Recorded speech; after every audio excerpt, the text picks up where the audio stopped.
Good morning बच्चों। तो हम पढ़ रहे थे भारतीय संविधान।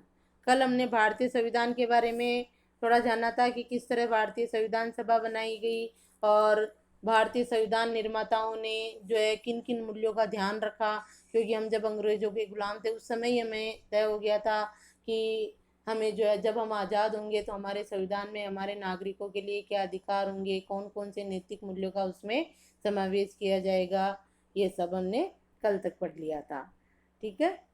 और भारत जो है एक लोकतांत्रिक देश है।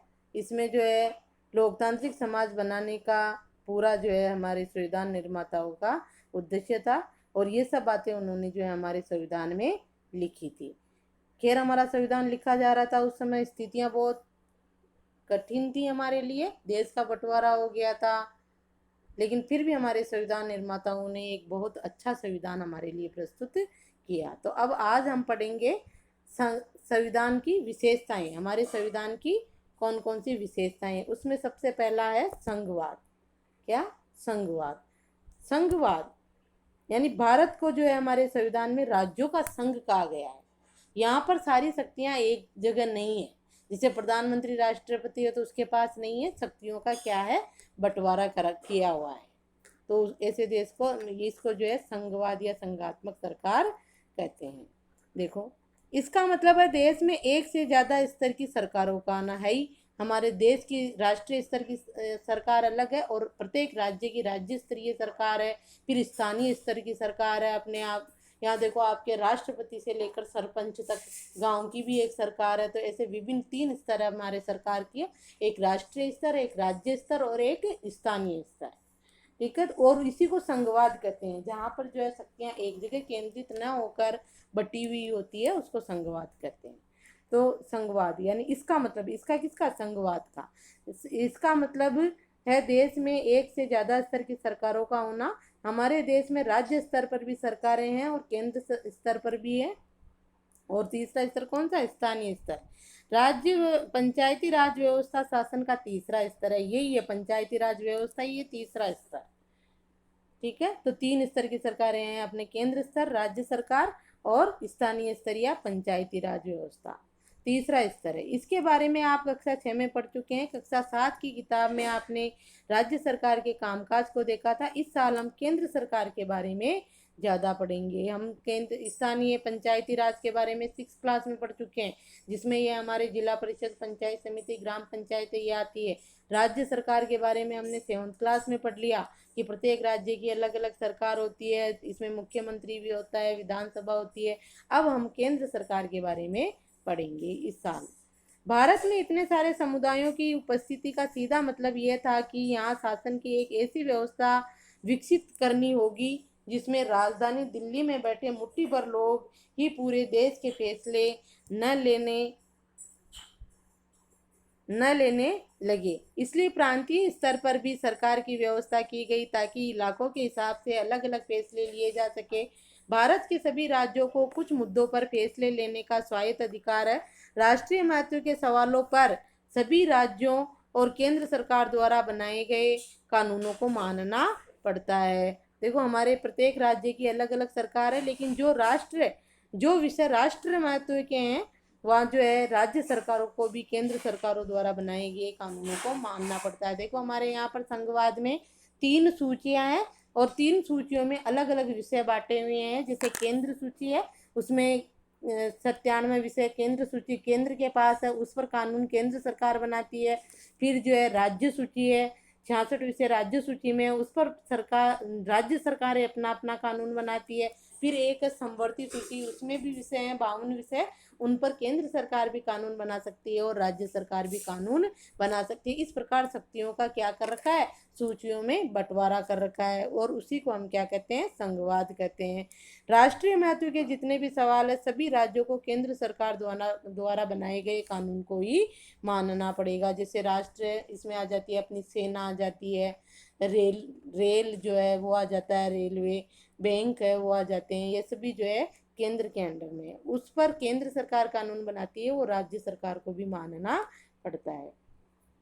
कार्य आगे देखो, कार्य क्षेत्र की स्पष्टता के लिए संविधान में कुछ सूचियां दी गई, जो बताई ना मैंने, 3 सूचियां हैं, केंद्र सूची, राज्य सूची और समवर्ती सूची। केंद्र सूची को संघ सूची भी कहते हैं, जिनमें बताया गया है कि कौन सी स्तर की सरकार किन मुद्दों पर कानून बना सकती है। इसके साथ संविधान ये भी तय करता है कि प्रत्येक स्तर की सरकार अपने कार्यों के लिए पैसे का इंतजाम कहाँ से कर सकती है। संघवाद के अंतर्गत राज्य केवल केंद्रीय सरकार के प्रतिनिधि नहीं होते हैं, उन्हें भी संविधान से ही अपनी ताकत और अधिकार मिलते हैं। भारत के सभी लोग इन सभी स्तरों की सरकारों द्वारा बनाए गए कानूनों और नीतियों के अंतर्गत आते हैं। भारत के सभी लोग, हमें भारत के केंद्र सरकार के बने हुए कानूनों का भी पालन करना होता है और राज्य सरकार द्वारा बनाए गए कानून का भी पालन करता है। सूचियां मैंने आपको बता दी, 3 सूचियां, जिसमें संघ सूची है, केंद्र सूची है, उसमें जो है केंद्र सरकार कानून बनाती है, राज्य सूची पर प्रत्येक राज्य सरकार कानून बनाती है, और समवर्ती सूची पर राज्य सरकार और केंद्र सरकार दोनों कानून बना सकती है।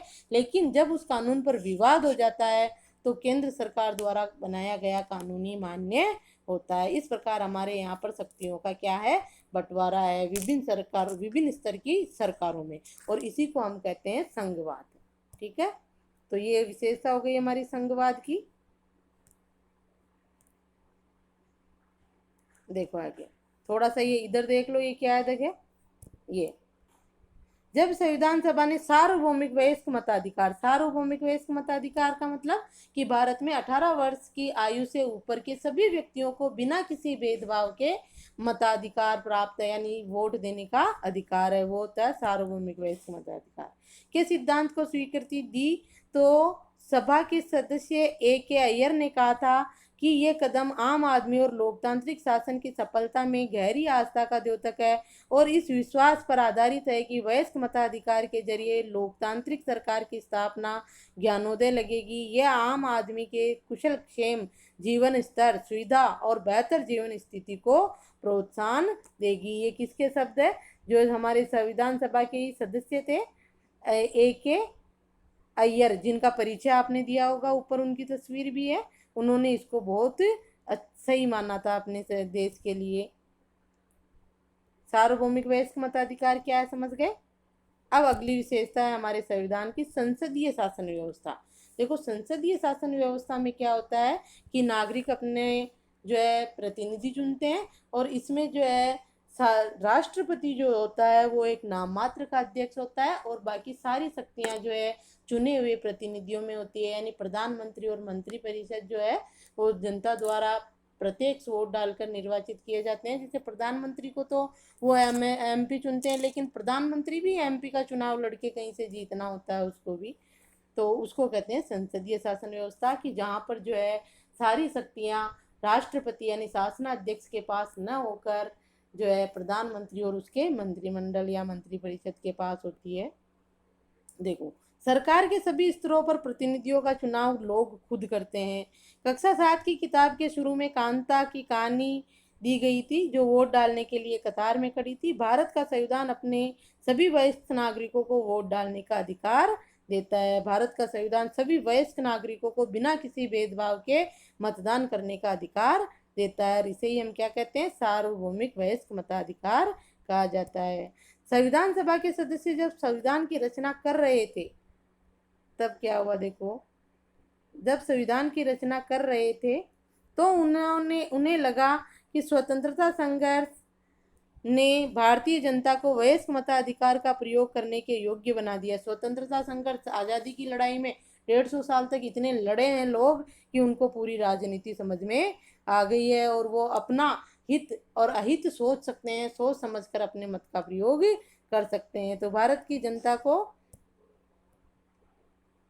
वयस्क मताधिकार का प्रयोग करने के योग्य बना दिया। उन्हें विश्वास था कि इससे न केवल लोकतांत्रिक सोच व विचार तौर तरीकों को प्रोत्साहन मिलेगा, बल्कि जाति, वर्ग और औरत मर्द के फर्क पर आधारित ऊंच नीच की बेड़ियों को भी तोड़ा जा सकता है। सार्वभौमिक वयस्क मत, अंडरलाइन कर लो यहाँ, मताधिकार का मतलब है अपने प्रतिनिधियों के चुनाव में देश के सभी लोगों की सीधी भूमिका होती है। ये सार्वभौमिक वयस्क मताधिकार है कि बिना किसी भेदभाव के व्यक्ति जो है अपना मतदान कर सकते हैं। इसके अलावा हर व्यक्ति खुद चुनाव भी लड़ सकता है, ये भी इसी में आ जाएगा, चाहे उसकी सामाजिक पृष्ठभूमि कैसी भी क्यों ना हो। ये जनप्रतिनिधि जनता के प्रति जवाबदेही होते हैं। लोकतांत्रिक कार्य पद्धति में प्रतिनिधि क्यों महत्वपूर्ण होता है, इसके बारे में आप इस पुस्तक की दूसरी इकाई में पढ़ेंगे। ठीक है, तो ये आज अपन ये 2 विशेषताएं पढ़ेंगे, आगे की कल पढ़ेंगे।